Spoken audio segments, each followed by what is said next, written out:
Welcome to a beautiful VS Code setup. And so this is what I use in pretty much all of my courses. And I have had thousands of people now ask me, Caleb, what theme do you use? What plugin do you use? And I figured I would just make a course about it because I have a lot of people asking this question and it takes a lot of time to answer that question over and over and over again every single day. So first things first, let's go ahead and open up VS Code. If you don't have VS Code, make sure you download it and then open up VS Code.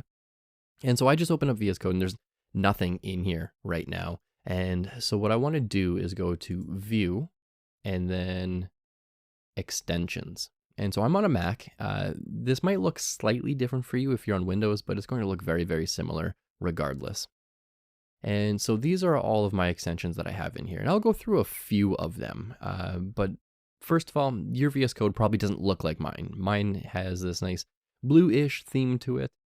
So what you want to do to make yours look like mine is in your extensions, type in material theme and go here and you can see that I have material theme installed. And so you're going to want to install this. It might ask you to restart VS Code. If it does, that's okay. Just restart VS Code, come back to this page, and then you can go to set color theme and you can click set color theme here and you can scroll through these and you can see the different color themes that it gives you.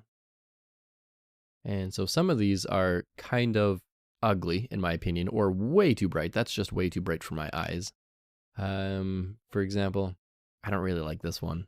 Maybe you do, and if you do, that's okay. It doesn't have to, your VS Code doesn't have to look exactly like mine, but mine is set up to use material theme ocean high contrast.